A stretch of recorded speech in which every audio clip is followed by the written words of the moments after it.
Praise the Lord. Hallelujah, hallelujah. దేవుడిచ్చినటువంటి ఈ కృప, ఈ రెండవ ఆదివారంలో కూడా మనము ప్రవేశించడానికి ఆయన ఇచ్చినటువంటి గొప్ప ధన్యత కనుక దేవునికి మహిమ చెల్లిద్దాం. హల్లెలూయా, హల్లెలూయా. దేవుని మాటలు కొద్ది నిమిషాలు ధ్యానం చేసుకుందాం. రాత్రి చదివినటువంటి మాట ఒకసారి గుర్తు చేసుకుందాం. హెబ్రీయులకు రాసినటువంటి పత్రిక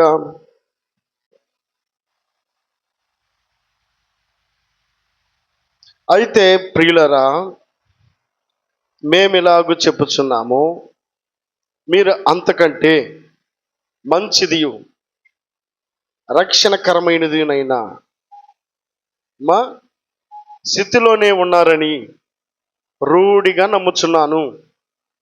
మీరు చేసిన కార్యమును మీరు పరిశుద్ధులకు ఉపచారము చేసి ఇంకను ఉపచారము చేయుట చేత తన నామమును బట్టి చూపిన ప్రేమను మరుచుటకు దేవుడు అన్యాయస్తుడు కాడు.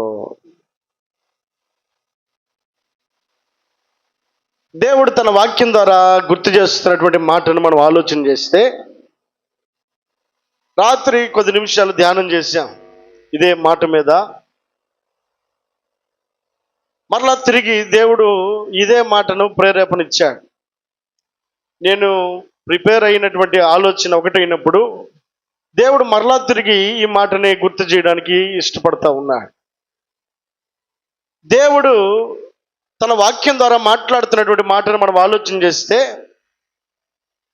ఎవరైతే తన నామము పేరిట తన యందు భయభక్తులు కలిగినటువంటి వారై, తన కొరకు ఏర్పరచబడినటువంటి వారై, ఇదిగో దేవుని కొరకు ప్రయాసపడడానికి ఇష్టపడినటువంటి వారు, దేవుని యొక్క పని కొరకు ప్రయాసపడడానికి ఇష్టపడినటువంటి వారు, దేవుని నామాన్ని బట్టి అనేకులకు ఉపయోగకరంగా ఉండాలనే ఆసక్తి కలిగినటువంటి వారు,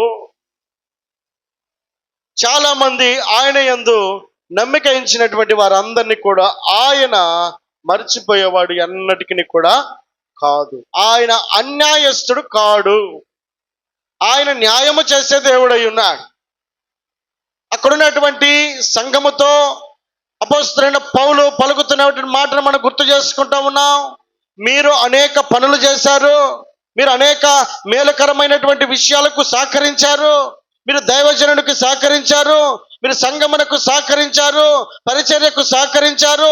మీ వంతుగా మీరు చేయాల్సిన పనుల విషయాల్లో మీకు తోచిన విధానములో మీరు దేవుని కొరకు ఉపయోగపడి ఉన్నటువంటి పరిస్థితిని బట్టి, అయ్యో నేను ఎంత పని చేశాను కానీ నాకు ఏ ప్రతిఫలం కనబడడం లేదే, నాకు ఏ ఆలోచన కనబడడం లేదే, ఏ గమ్యం నాకు కనబడడం లేదే, ఇంకా నా పరిస్థితి అలాగే ఉంది, ఇంకా నా ఆలోచన అలాగే ఉంది అనేటువంటి ఆలోచన కలిగినటువంటి వారితోటి దేవుడు తన వాక్కు ద్వారా మాట్లాడుతున్నాడు.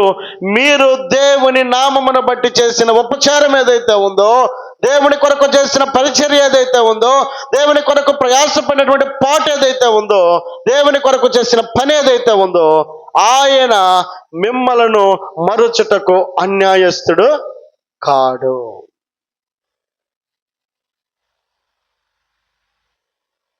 ఆయన మరిచిపోకుండా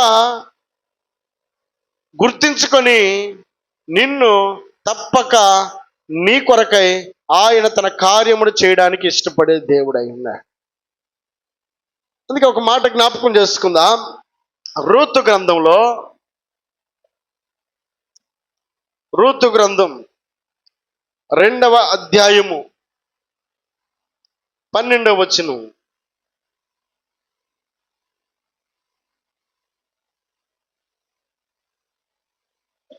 రూతు గ్రంథం 2వ అధ్యాయము 12వ వచనము. యెహోవా నీవు చేసిన దానికి ప్రతిఫలమిచ్చును, ఇశ్రాయేలుల దేవుడైన యెహోవా రెక్కల కింద సురక్షితముగా ఉండినట్లు నీవు వచ్చితివి.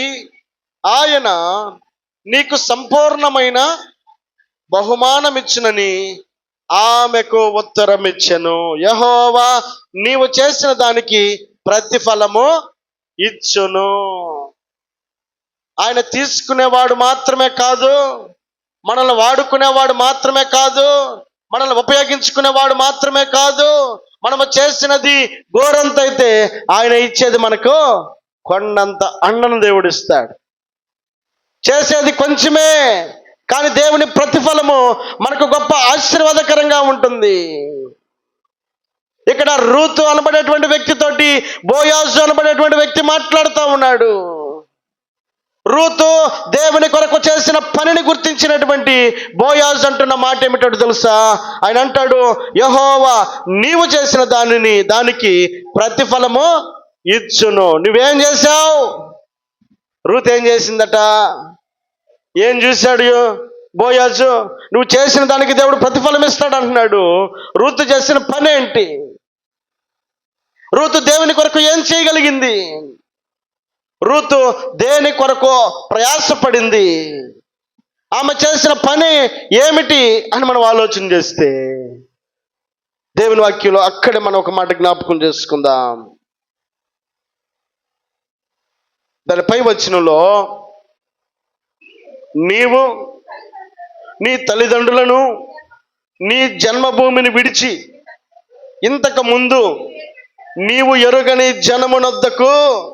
అదండి రూతు చేసిన పని ఏంటో తెలుసా? రూతు ఇంతకు ముందు ఎరగని జనము దగ్గరికి తన జన్మభూమిని అలాగే తన తల్లిదండ్రులను విడిచి వచ్చింది. ఆమె వచ్చే ముందు పలికిన మాట ఏంటో తెలుసా? ఆమె తన స్వప్రయోజనం కొరకు ఆమె రాలేదు. ఆమె తన సంతోషం కోసం రాలేదు. ఆమె తన ఆనందం కోసం రాలేదు. ఏదో చూసొద్దామన్నట్టుగా బెత్లెహేముకు రావడానికి ఆమె ఇష్టపడలేదు. ఒకవేళ తన సుఖాన్ని గనక కోరుకున్నట్లయితే ఓర్పలాగా తిరిగి తన సంతోషాన్ని మరలా తిరిగి కోరుకొని అక్కడే ప్రయోజకుల మధ్యలో, అక్కడ తన స్వజనుల మధ్యలో, తన బంధువుల మధ్యలో, తనకు తెలిసినటువంటి వారి మధ్యలో ఆమె జీవించడానికి ఆసక్తి చూపించేది. ఓర్ప వెళ్ళిపోలేదా? తోటిది ఎలా వచ్చింది అలాగే వెళ్ళిపోలేదా? మరి రూతు తీసుకున్న నిర్ణయం ఏంటిది? తన తల్లిదండ్రులను వదిలిపెట్టిందట, అలాగే తన జన్మభూమిని వదిలిపెట్టిందట. చాలాసార్లు పెద్దవాళ్ళు అంటారు, నాకు మా ఇంటి దగ్గరే నిద్ర పట్టిద్ది, పక్క ఊరికి వెళ్తే నాకు నిద్ర పట్టదు, నేను అక్కడ ఉండలేను, అక్కడ నాకు సెట్ కాదు, అక్కడ నా వల్ల కాదు అని అంటారు. ఎందుకు? వారికి ఇక్కడే అన్ని విధాలుగా సౌకర్యంగా ఉంటుందని వారి యొక్క ఆలోచన. వారు ఎక్కడైతే పెరిగారో పెద్దయ్యారో అక్కడ వారికి సౌకర్యంగా ఉంటుందని వారి యొక్క ఆశ. రూతుకు ఆశ లేదా? సరే, భర్త ఉంటే భర్తతో పాటు వచ్చిన ఒక రకం, కానీ భర్త చనిపోయాడు. ఇప్పుడు ఎవరి మీద మమకారం పెరగాలి? ఇప్పుడు పుట్టింటి మీద మమకారం పెరగాలి. పుట్టింటిని ఆధారం చేసుకోవాలన్న ఆలోచన కలిగినటువంటి యవ్వనస్తురాలే, యవ్వన వయసులోనే తన భర్తను కోల్పోయినటువంటి ఆమె ఏం చేసిందట? తన జన్మభూమిని విడిచిపెట్టి, అలాగే తన తల్లిదండ్రులను విడిచిపెట్టి, నీవు చేసిన పనికి దేవుడు నీకు ప్రతిఫలము ఇచ్చును అని అంటున్నాడు. దేవుడు ఆమెకు ప్రతిఫలం ఇవ్వడానికి ఆమె తన తల్లిదండ్రుల్ని, తన జన్మస్థలాన్ని విడిచిపెట్టడం ఒక్కటే కారణమా? దేనికోసం విడిచిపెట్టింది? చదువుదాం. 1వ అధ్యాయంలో 16వ వచనం. అందుకు రూతు, నా వెంబడి రావద్దనియు, నన్ను విడిచిపెట్టమనియు నన్ను బతిమాలు కొనవద్దు. నీవు వెళ్ళే చోటకే నేను వచ్చేదను, నీవు నివసించే చోటనే నేను నివసించేదను. నీ జనమే నా జనము, నీ దేవుడే నా దేవుడు. చాలండి. ఏమంటుంది చివరి లైన్లో? నీ దేవుడే నా దేవుడు. అంటే ఆమె దేవుని కొరకు తన రక్త సంబంధికులనే కానివ్వండి, జన్మభూమినే కానివ్వండి, తనకున్నటువంటి సుఖ సౌఖ్యాలనే కానివ్వండి, సమస్తమును విడిచిపెట్టేసి ఇప్పుడు ఎక్కడికి వచ్చింది?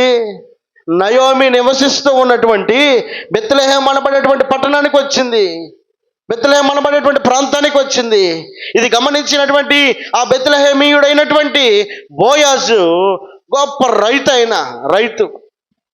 చక్కగా ఆయనకి పెద్ద పెద్ద పొలాలు ఉన్నాయి. ఆ పొలాల్లో అనేక మంది పనిచేస్తూ ఉన్నారు. గొప్ప ఆసామి ఈ బోయాజు అనబడేటువంటి వ్యక్తి. ఈమె తీసుకున్న తీర్మానాన్ని బట్టి, ఈమె తీసుకున్న ఆలోచన బట్టి, ఈమె దేవుని కొరకు తృష్ణ కలిగిన విధానమును బట్టి ఆమె చేసిన పని ఒక్కటే, నీ దేవుడే నా దేవుడు. ఆ ఒక్క మాట ఆమె జీవితమును దేవుడు ఆశీర్వాదకరంగా మార్చాడు. ఆమె చేసింది కొంచెమే, దేవుడు బహుగా ఆశీర్వదించాడు.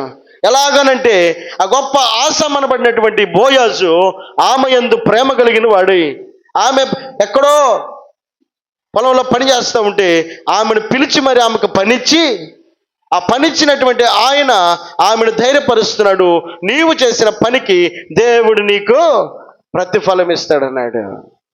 కాదు, నేను నీకు ప్రతిఫలం ఇస్తానని ఆయన అనలేదు. ఆయన గొప్ప రైతే కదా, ఆయన దగ్గర సంపద ఉంది, సౌఖ్యం ఉంది, గొప్ప ఆశీర్వదించబడిన వ్యక్తే. నేను నీకు తోడుగా ఉంటానని చెప్పాను అనలా. నువ్వు చేసిన పనికి నీ దేవుడే నీకు ప్రతిఫలం ఇస్తాడని చెప్తా ఉన్నాడు. ఆమె దేవుని యందు ఉంచినటువంటి నమ్మికను బట్టి అదే బోయాజుతో దేవుడు వివాహము చేశాడు. ఆ వీరిద్దరి ద్వారా యేసుక్రీస్తు జననములోకి ఆమె యొక్క పేరు కూడా చేర్చబడింది. యేసుక్రీస్తు జననము ఎట్లనగా అని ప్రారంభిస్తే దానిలో రూతు యొక్క పాత్ర కూడా దేవుడు చేర్చిన విధానమును మనం గుర్తిస్తా ఉన్నాం. ఒక అన్యురాలు యేసుక్రీస్తు జననానికి కారణమైనటువంటి వంశంలో ఆమె కూడా అర్హురాలయ్యిందండి. దేవునికి మహిమ కలుగును గాక. హల్లెలూయా. అన్యురాలు కదా, దేవుడు విసర్జించవచ్చు కదా. ఏం చేసింది ఆయన కోసం? ఆమె ఒకే ఒక్క మాట దేవుడి ఇస్తున్న సాక్ష్యం. ఆమె తన జన్మభూమిని, తన తల్లిదండ్రులను విడిచి నీ దేవుడి నా దేవుడిని తన అత్తతో ప్రయాణమై రావడానికి చూపించినటువంటి ఆ ప్రేమ దేవుడు మరిచిపోయి ఆమెను అన్యాయము చేయుటకు ఆయన ఇష్టపడక ఆయన న్యాయము చేసిన వాడై ఉన్నాడు. దేవునికి మహిమ కలుగునగాక. హల్లెలూయా. కనుక దేవుని వాక్యం సెలవిస్తా ఉంది, నీవు చేసిన దానికి ఆయన ప్రతిఫలము ఇచ్చే దేవుడు అయినాడు. ఆయన అన్యాయము చేసే దేవుడు కానే కాదు.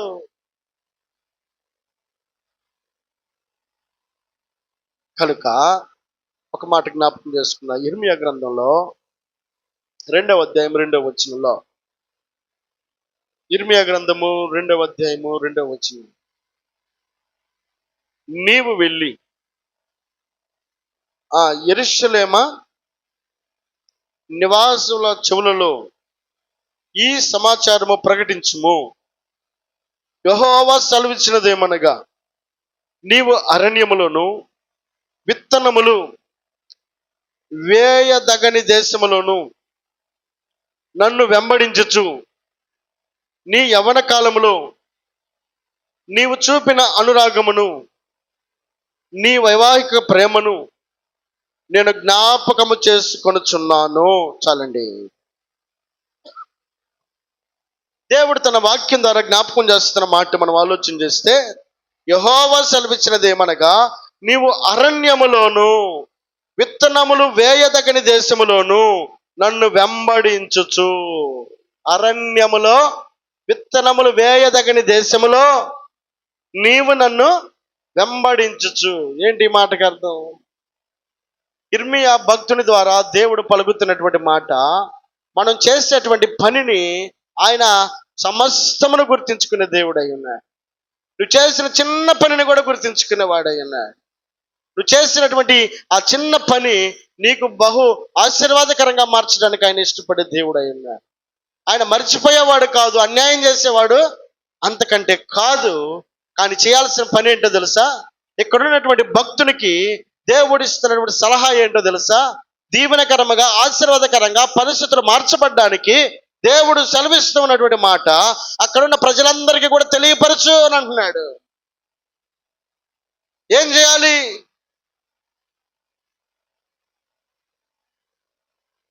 అని అంటే మాట జ్ఞాపకం చేసుకుంటే, నీవు అరణ్యములోను, అరణ్యము అని అంటే దేనికి సాదృశ్యం? అక్కడ ఏమైనా కనబడతాయా? నీళ్ళు సమృద్ధిగా ఉంటాయా? ఆహారం సమృద్ధిగా ఉంటుందా? మన సహాయపడే మనుషులు కనబడతారా? అరణ్యము అని అంటేనే ఎవరు ఉండని స్థలము, ఎవరు నివసించని స్థలం, మనుషుల జాడ కనబడని స్థలం, ఏ అవసరత మనకు దొరకని స్థలం అది. అలాంటి అరణ్యములో ఏం చేయాలట? నీవు వెళ్ళి మా నీవు అరణ్యములోను విత్తనములు వేయదగని దేశములోను. అదండి, విత్తనములు అరణ్యములో ఎవరైనా విత్తనాలు వేస్తారా? పండుతీయ పంటలో అరణ్యంలో ఏమైనా నీటి వస్తుంటుందా? ఏమైనా మొక్క పెరగడానికి అవకాశం ఉంటుందా? ఎడారిలో, అరణ్యంలో, అలాంటి స్థలములో నీవు విత్తనములు వేయదగని చోట, అదండి వేయదగని చోట అంటే ఏ ప్రతిఫలము కనబడని చోట, ఏ మేలు కూడా మనకు దొరకని పరిస్థితుల్లో, ఏ సహాయం కూడా మనకు దొరకని పరిస్థితుల్లో, అక్కడ విత్తనము వేయడానికి అవకాశం లేని పరిస్థితుల్లో కూడా, ఏ సహాయం కూడా దొరకని పరిస్థితుల్లో కూడా, ఏ పరిస్థితులు మనకు అనుకూలంగా లేని సమయంలో కూడా, అరణ్యమనబడేటువంటి పరిస్థితులు మన జీవితంలో ఎదురైనప్పుడు, అక్కడ కనీసం ఎవరైనా సహాయపడతారనుకుంటే సహాయపడని పరిస్థితుల్లో కూడా చేయాల్సినటువంటి పనిని దేవుడు గుర్తు చేస్తా ఉన్నాడు. నీవు అరణ్యములను విత్తనములు వేయదగని దేశములను నన్ను వెంబడించుచు నీ యవన కాలములో నీవు చూపిన అనురాగమును, నీ వైవాహిక ప్రేమను నేను జ్ఞాపకము, అదండి ఏమీ లేని పరిస్థితుల్లో, ఇక మరలా తిరిగి వస్తుందనుకున్న ఆశలు కూడా లేని పరిస్థితుల్లో నీవు చూపిన ప్రేమ ఏదైతే ఉందో, అక్కడ విత్తనం వేస్తే పంట పండదు అని తెలిసినా కూడా నువ్వు ప్రేమ చూపించావే, నువ్వు పని చేసావే, నువ్వు ప్రార్థన చేసావే, నువ్వు దేవుని కొరకు ప్రయాసపడ్డావే. అయ్యో నాకెవరు లేరనుకున్న పరిస్థితుల్లో, మనుషుల సహాయం అందని పరిస్థితుల్లో, ఏ దారి కానరాని సమయంలో కూడా నీవు ఆయన యందు నమ్మిక ఉంచి చేసిన పని ఏదైతే ఉందో, విత్తనము వేయదగని పరిస్థితుల్లో కూడా అక్కడ విత్తనము వేసి నువ్వు నాటినటువంటి ఆ విత్తనమును దేవుడు జ్ఞాపకం చేసుకునేవాడై ఉన్నాడు. నువ్వు చూపిన ప్రేమను ఆయన మర్చిపోయేవాడు కాదు. నువ్వు పరిస్థితుల ప్రతికూలతలో నువ్వు కార్చిన కన్నీటికి ఆయన జవాబునిచ్చేవాడై ఉన్నాడు. వాస్తవానికి యోబు సమస్తాన్ని కోల్పోయాడు కదా. ఏమన్నా తన జీవితంలో మరలా తిరిగి పరిస్థితులు మారతాయన్న ఆలోచన ఏమన్నా కనబడుతుందా? ఒక్కసారి మనం ఆలోచన చేస్తే ఎడారి లాంటి పరిస్థితులు కనబడడం లేదా? ప్రార్థిస్తే మరలా తిరిగి దేవుడు ఇస్తాడన్న పరిస్థితులు అక్కడ ఏమాత్రం కూడా కనబడడం లేదు. బిడ్డలు 10 మంది బిడ్డలు చనిపోయారు, ఉన్న ఆస్తి అంతా పోయింది, ఏ కొరత, ఏ అక్కర కూడా తీర్చబడే పరిస్థితి అక్కడ కనబడడం లేదు. అరణ్యము లాంటి పరిస్థితుల్లో, ఎడారి లాంటి పరిస్థితుల్లో, విత్తనము వేయదగని చోట కూడా యోబు వేసిన విత్తనం ఎలాంటిది తెలుసా? యెహోవా ఇచ్చెను, యెహోవా తీసుకొనెను, యెహోవా నామమునకే స్తుతి కలుగునగాక. ఈ విత్తనమును విత్తాడు. ఈ విత్తనమును విత్తినటువంటి యోబును దేవుడు అన్యాయము చేసేవాడైతే కానే కాదు, మర్చిపోయేవాడైతే కానే కాదు. అందుకే ఆయన అంటాడు, ఇదిగో నీవు అరణ్యములో, అలాగే విత్తనము వేయదగిన స్థలములో కూడా నీవు చూపిన ప్రేమను బట్టి ఆయన నిన్ను జ్ఞాపకము చేసుకొనును.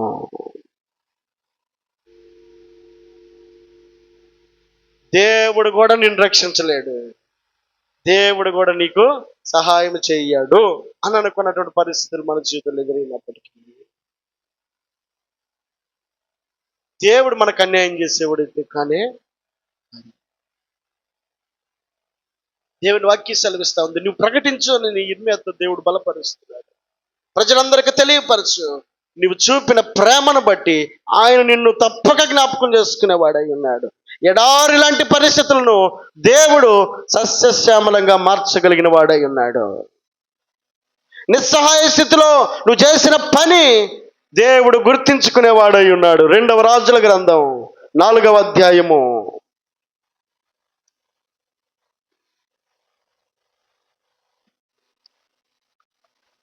8వ వచనం. 2వ రాజుల గ్రంథం 4వ అధ్యాయము 8వ వచనము. ఒక దినమందు ఎలీషా షునేము పట్టణమునకు పోగా అచ్చట గనురాలైన ఒక స్త్రీ, ఎవరైనా ఒకరు చదవండి.